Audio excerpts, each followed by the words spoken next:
If you're trying to lose weight or just get in control of your eating, most people and most programs are going to start out by talking with you about what you should eat and what you shouldn't eat. And I instead would like to direct you to a little bit different way to think about this. I was first introduced to this idea when I was watching a TED Talk by Simon Sinek, and he was talking about the golden circle.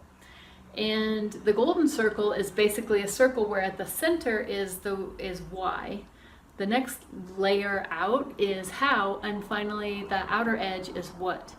And what Simon Sinek talked about was that there are companies out there and people out there that when you look at them from a distance, you think they're doing the same thing. But one of them ends up being wildly successful and the other doesn't. And he said that more often than not, it's because the one that's successful has gotten really clear not only on what they're doing or how they're doing it, but why they're doing it. And he used the examples of Apple as far as a company that is continually innovating, that Apple has a mission to be innovative and to push the boundaries, and so they know why they're in business, and they're able to communicate that. And so then the next level is, okay, well, how would you do that to achieve that why? And then finally the what falls out of that. So that's a much different approach than starting with what you're doing and trying to then add in some kind of how and why later. He also is using the example of Martin Luther King Jr. as a leader, and because he was so clear on his why, that informed how he did things and what he did, and that it helped. That was part of his power.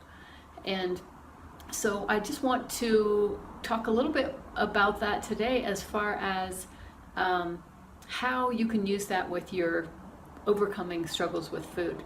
First, I want to give you one more analogy, and that is to think about managing your money. So if you were going to use this golden circle approach, you would start with why. So what is the value, what are your deep values in life? So let's say you're 80 or 100 years old, you're on your deathbed, and you're looking back to your life and saying, yes, that was great. Well, why? What did you do? Did you travel? Did you have a home and a family? What in your mind did you do something where you're able to support some nonprofit or some project that you were interested in?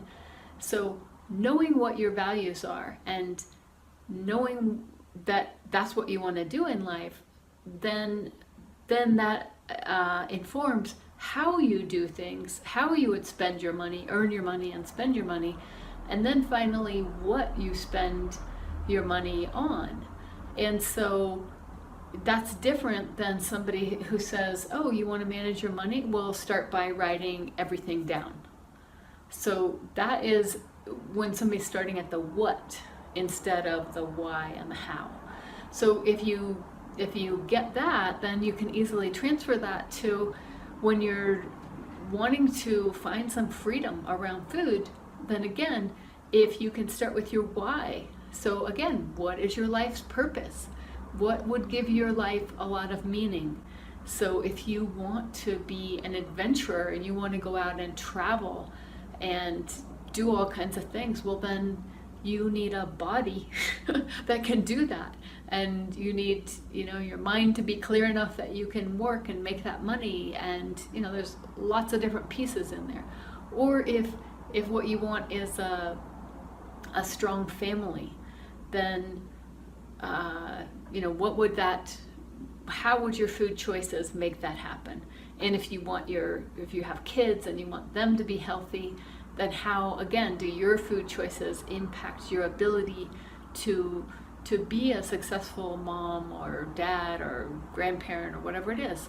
So that's when you're clear on the why of your life.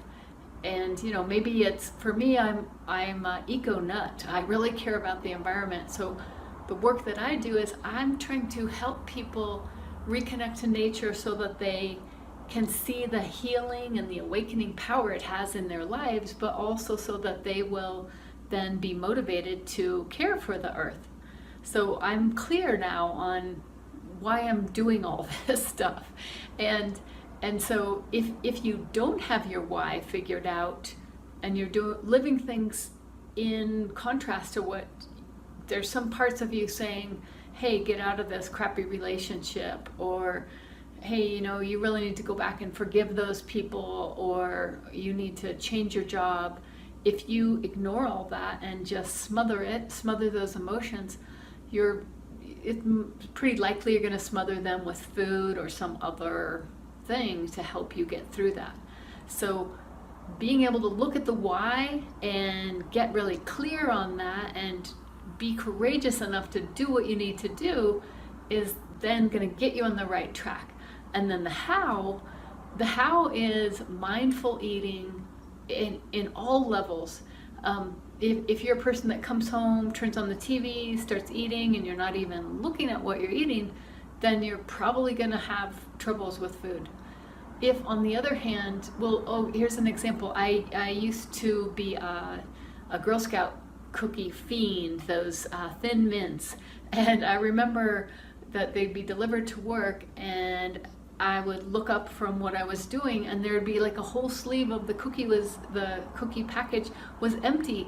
So I had eaten a whole sleeve, like 20 or however many Thin Mint Girl Scout cookies, and I didn't even get to experience it. So if you're gonna eat things like that, if you can do it in a way that's mindful, where maybe you put it on a plate, you light a candle, you take every bite, you savor it, and it's like, oh, there's the chocolate, there's the mint, and you think about everything that all the hands that brought it to you, the companies you're supporting, then it makes it difficult to have problems with food, because you're just more aware of what's going on, and things don't tend to just run off a cliff because you weren't even paying attention. So that's the how, and then finally you get to the what.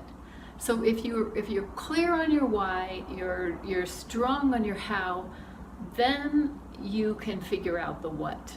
I am 100% confident that you can figure out the what, and you can try things on your own. You can be listening to your inner wisdom, and if you can't figure it out and you need to get more professionals to help you with your specific situation, then you can do it from that point. But if you just start with that, it's going to be rough. So that's my little words of wisdom on using the golden circle and that why, how, and what to get you on track. My name's Joan Gregerson. I'm a wellness coach and eco-nut. And if you haven't already, then please pop over to foodfreedomnaturally.com. That's foodfreedomnaturally.com, and check out my video and download the ebook, and then hop on the phone with me and let's talk about ways that we can apply these principles to help you live your dreams and get to this point where these struggles with food are something in the past for you. Thanks so much. Have a great day. Bye.